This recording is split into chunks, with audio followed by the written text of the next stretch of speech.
قرآن کی تعلیم حاصل کرنی ہے، حدیث کی تعلیم حاصل کرنی ہے، سنت اور شریعت کی تعلیم حاصل کرنی ہے، وہاں انہیں دنیاوی تعلیم بھی حاصل کرنی ہے تاکہ دنیا والوں کو وہ دین سمجھا سکیں، دنیا والوں کو اسلام سمجھا سکیں، دنیا والوں کو قرآن حدیث سمجھا سکیں، سنت اور شریعت سمجھا سکیں۔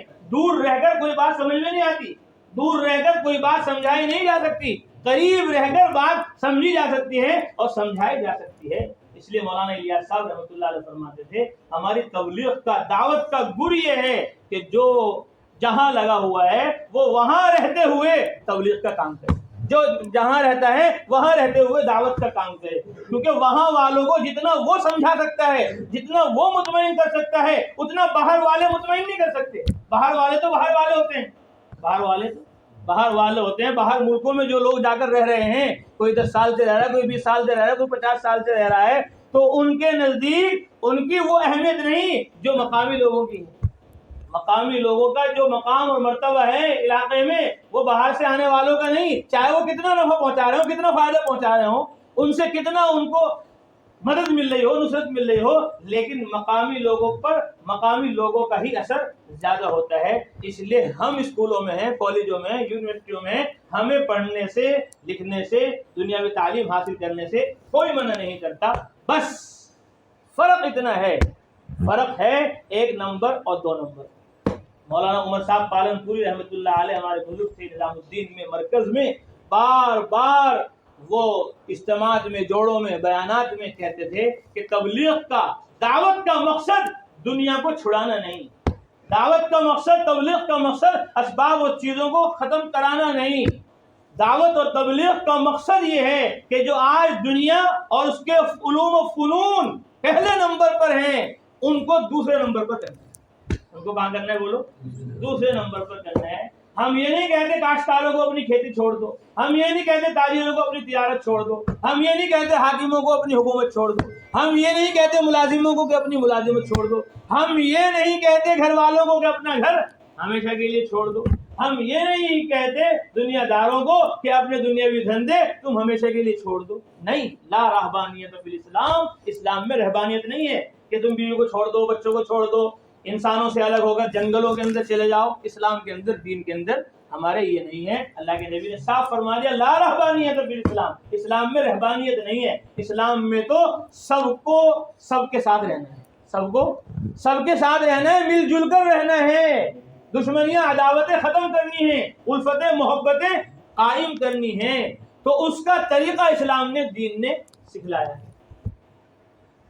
ہمارے حضرت مولانا یعقوب صاحب نانوتوی رحمۃ اللہ علیہ بہت بڑے عالم تھے، ان سے غیر مسلم نے کہا، غیر ایمان والے نے کہا کہ جی تم یہ کہہ رہے ہو کہ اسلام محبت سکھاتا ہے، قرآن الفت سکھلاتا ہے، اسلام اور دین دشمنی اور عداوتوں کو برا سمجھتا ہے، حالانکہ تمہارے نبی حضرت محمد صلی اللہ علیہ وسلم نے فرمایا المسلم من سلم المسلمون من لسانہ و یدہ، کہ مسلمان وہ ہے کہ جس کے ہاتھ اور زبان سے دوسرے مسلمان محفوظ رہے، زبان سے تکلیف نہ دے کسی کو، کسی مسلمان کو، اور ہاتھ سے کسی مسلمان کو تکلیف نہ دے، وہ مسلمان ہے۔ تو تمہارے نبی فرما رہے کہ مسلمان وہ ہے جو دوسرے مسلمان کو ہاتھ سے اور زبان سے تکلیف نہ پہنچائے، یعنی مسلمان کو تو زبان سے تکلیف نہ پہنچائے، مسلمان کو تو ہاتھ سے تکلیف نہ پہنچائے، ہاں غیر مسلموں پر حملہ کرتے۔ اس کا مطلب تو یہ ہوا کہ مسلمان سے محفوظ رہے لیکن غیر مسلم محفوظ نہ رہے۔ تمہارے نبی تو گویا اپنے آپ کو، اپنے والوں کو محفوظ کرانا چاہ رہے ہیں اور ہمیں مروانا اور ختم کروانا چاہ رہے ہیں، اور تم کہہ رہے کہ ہمارے نبی تو جوڑ کے لیے آئے، الفت کے لیے آئے، محبت کے لیے آئے۔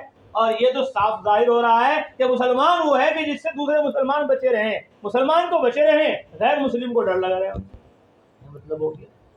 تو حضرت مولانا اس لیے کہتے ہیں علماء سے ملو، اس سے ملو، علماء سے۔ علماء جانتے ہیں اس آیت کا کیا مطلب ہے، اس حدیث کا کیا مطلب ہے، اس کا جواب کس طرح دیا جائے گا۔ اب جو غیر عالم ہوگا وہ گھبرا جائے گا، انہوں نے کہا یہ تو ہمارے نبی کی بات، پھر انہوں نے اعتراض کر دیا، اب اس کا تو کوئی جواب نہیں۔ واقعی اسلام میں اور دین میں، نبی کی سنت میں، بات میں، حدیث میں کچھ کمی ہے، اب آدمی خطرے میں پڑ جائے گا۔ اس لیے کہتے ہیں علماء سے ملتے رہو، ان سے تعلقات اپنے مضبوط رکھو تاکہ تمہیں قرآن کی، حدیث کی سمجھ ملے۔ تو حضرت مولانا نانوتوی رحمۃ اللہ علیہ نے فرمایا کہ بھائی دیکھو بات یہ ہے اللہ کے نبی صلی اللہ علیہ وسلم نے فرمایا المسلم من سلم المسلمون من لسانه ويده، کہ مسلمان وہ ہے کہ جس سے دوسرے مسلمان محفوظ رہیں. یہ بات اس لیے فرمایا اللہ کے نبی نے کہ زیادہ رہنا سہنا اور زیادہ تعلق مسلمانوں کا وہ مسلمانوں سے ہے کہ اس کی اولاد کون ہے؟ مسلمان ہے. اس کے بھائی کون ہے؟ مسلمان ہے. اس کے بھتیجے کون ہے؟ مسلمان ہیں. اس کے بھانجے کون ہے؟ مسلمان ہیں. اس کا نکاح کہاں ہوگا؟ مسلمان لڑکی سے ہوگا، غیر مسلم سے اس کا نکاح نہیں ہوگا. یہ نماز کہاں پڑھیں گے؟ مسجد میں مسلمانوں کے ساتھ پڑھیں گے. یہ حج کہاں کریں گے؟ بیت اللہ میں، کعبے میں مسلمانوں کے ساتھ کریں گے. یہ زکوٰۃ کس کو دیں گے؟ مسلمانوں کو دیں گے. تو زیادہ تر معاملات مسلمانوں کے مسلمانوں سے ہیں. بہت کم موقع ملتا ہے غیر مسلموں سے ملاقات کا، غیر مسلموں سے میل جول کا اور تعلق کا. زیادہ تعلق مسلمانوں کا مسلمانوں سے ہے کیونکہ سارے رشتہ دار یہ ہیں ان کے، اور زیادہ تر ان سے ملنا جلنا ہے. تو اللہ کے نبی نے فرمایا کہ مسلمان وہ ہے کہ جس سے دوسرے مسلمان محفوظ رہیں، یعنی جو ان کے زیادہ قریب ہے جب وہ محفوظ ہو جائے گا ان سے، تو جو دور ہے جن سے کبھی کبھی ملنا ہوتا ہے، کبھی کبھی تعلق ہوتا ہے، وہ تو بدرجہ اولا ان سے محفوظ ہو جائیں گے. جب ان سے گھر والے خطرے میں ہیں، جب ان سے رشتہ داری خطرے میں ہیں، جب ان سے ان کے محلے پڑوس والے مسلمان ہی خطرے میں ہیں، تو باہر والے تو اور بھی زیادہ خطرے میں ہوں گے. جیسے اللہ کے نبی نے شروع ہی سے کہ تم سے تمہارے گھر والے بھی محفوظ رہیں، تم سے تمہارے رشتہ دار بھی محفوظ رہیں، اور تم سے سارے مسلمان محفوظ رہیں، تو جن سے معاملہ کبھی کبھی پیش آئے گا وہ تو بدرجہ والا محفوظ ہو جائیں گے. ایک جواب تو حضرت نے یہ دیا، اور دوسرا جواب یہ دیا کہ بات یہ ہے اللہ کے نبی صلی اللہ علیہ وسلم کی ہمارے ایک ہی حدیث نہیں، آپ صلی اللہ علیہ وسلم کی بہت ساری حدیثیں ہیں. دوسری حدیث میں ایک اسی لیے فرمایا، اللہ علماء نے فرمایا القرآن یفسر بعضہ بعضا، قرآن کا ایک آیت دوسرے آیت کی تفسیر کرتی ہے، ایک آیت دوسرے آیت کے مطلب کو بیان کرتی ہے. ایسے ہی حدیث، ایک حدیث دوسرے حدیث کے مطلب کو بیان کرتی ہے. اللہ کے نبی نے دوسری حدیث میں فرمایا المسلم من سلم الناس، مسلمان وہ ہے جس سے ساری انسانیت محفوظ رہے. ساری انسانیت، یہاں تو مسلمان کو کہا کیونکہ مسلمانوں کا زیادہ تعلق مسلمانوں سے ہے، اور جن سے کبھی کبھی پیش آئے گا ان کے بارے میں فرمایا المسلم من سلم الناس، مسلمان وہ ہے کہ جس سے ساری دنیا کے انسان محفوظ رہے. اور دوسری حدیث میں فرمایا المؤمن من امنہ الناس، مومن ایمان والا وہ ہے جس سے ساری دنیا کے انسان امن میں رہیں. تو اسلام کے تو نام میں ہی سلامتی ہے، اسلام کے تو نام میں کیا ہے؟ بولو، سلامتی ہے. ایمان کے تو نام میں ہی امن ہے، تو جس کے نام میں ہی امن ہے، جس کے نام میں ہی سلامتی ہے، تو دوسرے لوگ اس سے کیسے خطرے میں ہوں گے؟ تو اسلام ایک مذہب ہے جو سلامتی چاہتا ہے، ایمان ایک مذہب ہے جو امن چاہتا ہے. اس کو سیکھنے کا نام تبلیغ ہے، اس کو سیکھنے کا نام دعوت ہے، اس کو سیکھنے کا نام یہ جوڑ اجتماع ہے کہ ہم قرآن کو سمجھے قرآن والوں سے، ہم حدیث کو سمجھے حدیث والوں سے. جب ہم سمجھ جائیں گے قرآن و حدیث کو، اب ہم دوسروں کو سمجھا دیں گے. ہم ہی نہیں سمجھے تو دوسروں کو کیا سمجھائیں؟ اس لیے کہتے ہیں اسکول میں پڑھو، کالج میں پڑھو، یونیورسٹی میں پڑھو، کوئی تمہیں منع نہیں کر رہا ہے، لیکن پہلے قرآن پڑھو، لیکن پہلے حدیث پڑھ لو، لیکن پہلے اسلام کو، دین کو، اپنے مذہب کو سمجھ لو. تب تمہارا یہ پڑھنا لکھنا کوئی تمہیں نقصان نہیں پہنچائے گا، بلکہ یہ تمہارے لیے فائدہ مند ہوگا. تمہارے لیے کیا ہوگا؟ فائدہ مند ہوگا. جہاں ہم نہیں پہنچ سکتے اللہ تعالیٰ آپ کو وہاں پہنچا دے. معلوم یہ ہوا کہ یہ جو بچے پڑھ رہے ہیں گلا پڑے کے، یہ جو بچے پڑھ رہے ہیں خانپور کے، بڑھنپور کے، گنگو کے، معلوم یہ ہوا کہ اب یہ کہاں ہیں؟ ایئرپورٹوں میں ہیں. اب یہ کہاں ہیں؟ اسٹیشنوں میں ہیں.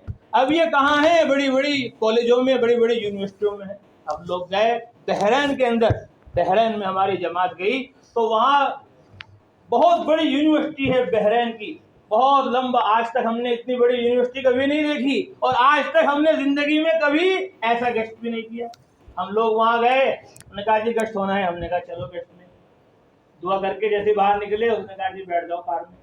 بھائی گشت ہوگا؟ ہاں جی گشت یہاں تاریخ میں ہوگا. یہ چھوٹی موٹی یونیورسٹی نہیں ہے، یہ تو پورا گاؤں ہے، یہ تو پورا محلہ ہے، پورا شہر ہے. ہم نے کہا بھائی چلو.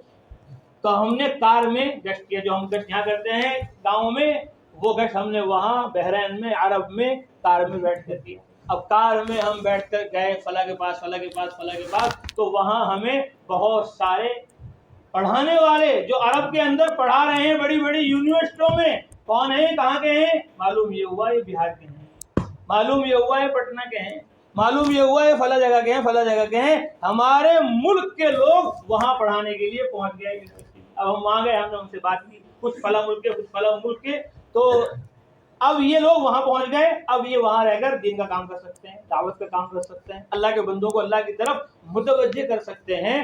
تو یہ اسی لیے ہمارے بزرگ فرماتے ہیں جو بچے مدرسے میں پڑھ رہے ہیں، جو بچے اسکول میں پڑھ رہے ہیں، ان کو یہ مت سمجھو کہ یہ اسکول کے بچے ہیں، یہ مت سمجھو یہ مدرسے کے بچے ہیں۔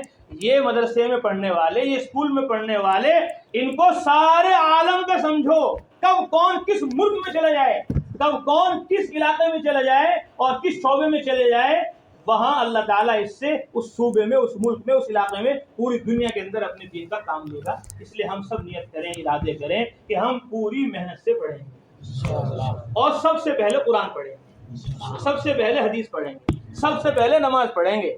نماز پڑھ کر اسکول میں جاؤ، تعلیم میں بیٹھ کر اسکول میں جاؤ، ملاقاتیں کرا کے اسکول میں جاؤ، اسکول سے آ کر مسجد میں آؤ، تعلیم میں بیٹھو، گھر کے اندر اپنے تعلیم کا نظام قائم کرو، مسجد سے آؤ اور مسجد میں جاؤ۔ اس طرح ہم کریں گے تو یہ تعلیم ہمارے لیے نقصان دہ نہ ہوگی، بلکہ اس تعلیم سے ہمیں خود بھی فائدہ ہوگا اور ہمارے ذریعے سے دنیا کے تمام ممالک کو فائدہ ہوگا۔ دو ہی طبقے ہیں، انگلش والے، عربی والے، ان سے کام ہو رہا ہے پورا عالم۔ ہماری جماعتیں جاتی ہیں اور میں سب سے مضبوط جماعت وہ ہے جس کے اندر عربی جاننے والے، سب سے مضبوط جماعت وہ ہے جس کے اندر انگلش جاننے والے۔ اب ان کو دنیا کے کسی بھی ملک میں بھیج دو، اب جماعت گئی، اس میں نہ تو عربی جاننے والے ہیں نہ انگلش جاننے والے ہیں، بھائی کہاں بھیج دو ان کو؟ ان کو یہاں بھیج دو، ہریانہ، یہاں بھیج دو ان کو پنجاب۔ بھائی یہ جماعت ہے، اس کو بھیجو، کہاں بھیجو اس کو؟ کہ بھائی اس کو مکہ المکرمہ بھیجو، مدینہ منورہ بھیجو۔ کیوں؟ اس کے اندر مفتی صاحب ہیں، اس کے اندر مولوی صاحب ہیں۔ بھائی یہ جماعت ہے، اس کو وہاں بھیجو امریکہ، اس جماعت کو وہاں بھیجو جاپان، اس کو وہاں بھیجو روس۔ کیوں؟ کہ اس کے اندر ڈاکٹر صاحب ہیں، اس کے اندر وکیل صاحب ہیں، جج صاحب ہیں۔ اس کو دنیا کے جس ملک میں چاہے بھیج دو کہ یہ مضبوط جماعت ہے، اور یہ کمزور جماعت ہے کہ وہ اس کو یہ رکھ لو۔ ان کو تو خود ہی سمجھانا ضروری ہے، دوسرے کو کیا سمجھائیں گے وہاں جا کے؟ تو اس لیے پڑھا لکھا ہونا یہ انسان کی خوبی ہے۔ پڑھا لکھا ہی انسان ہے، جو پڑھا لکھا نہیں وہ تو حیوان ہے، انعام ہے، چوپایا ہے، اللہ حفاظت فرمائے۔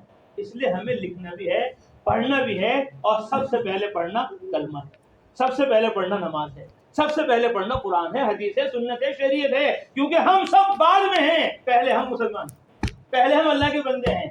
بس یہ فرماتے تھے مولانا عمر صاحب پالنپوری رحمۃ اللہ علیہ کہ دنیا کے کاموں کو دوسرے نمبر پر کرو اور دینی کاموں کو پہلے نمبر پر کرو۔ سب سے ہماری یہی دعوت ہے، چاہے وہ مدرسے میں پڑھ رہا ہو، چاہے وہ اسکول میں پڑھ رہا ہو، چاہے وہ کھیتوں میں ہو، چاہے وہ کارخانوں اور فیکٹریوں میں ہو، کہ جو جہاں ہے وہ سب کچھ بعد میں ہے، پہلے وہ اللہ کا بندہ ہے، پہلے وہ حضرت محمد صلی اللہ علیہ وسلم کا امتی ہے، پہلے وہ دیندار ہے، ایماندار ہے، پہلے وہ آخرت کی فکر کرنے والا ہے، اس کے بعد دنیا کا کوئی کام اس کے لیے کوئی دقت کی بات نہیں۔ اکبر الہ آبادی نے فرمایا شوق سے کالج میں پڑھو، شوق سے کالج میں پڑھو، شوق سے کہاں پڑھو؟ کالج میں پڑھو، کوئی دقت کی بات نہیں، کوئی تمہیں منع نہیں کرتا۔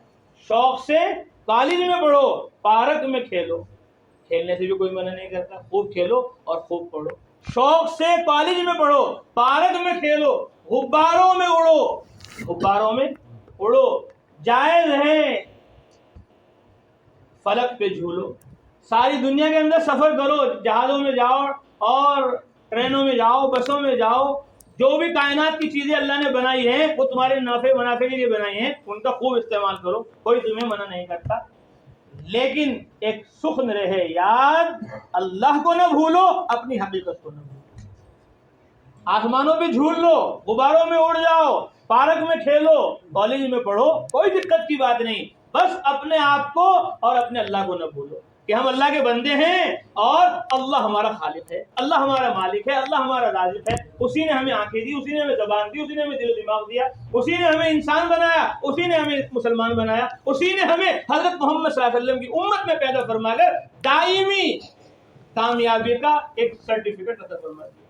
ایمان تو یہ ہمیشہ کی کامیابی کا سرٹیفکیٹ ہے، اسلام یہ ہمیشہ کی کامیابی کی سند ہے جو اللہ نے بغیر مانگے ہمیں عطا فرما دی۔ اس پر ہمیں اللہ کا بار بار شکر کرنا چاہیے کہ اللہ تیرا فضل ہے، کرم ہے، احسان ہے، تو نے ہمیں مسلمان بنایا، تو نے ہمیں ایمان والا بنایا۔ تو نے ہمیں حضرت محمد مصطفیٰ صلی اللہ علیہ وسلم کی امت میں پیدا فرما کر دعوت کا، تبلیغ کا وہ کام عطا فرمایا جو آپ نے نبیوں سے لیا، رسولوں سے لیا، پیغمبروں سے لیا۔ جو کام نبی کرتے تھے، رسول کرتے تھے، پیغمبر کرتے تھے، اب اسکول میں، کالج میں، یونیورسٹی میں پڑھنے پڑھانے والوں کو اور ساری دنیا کے مسلمانوں کو کرنا ہے۔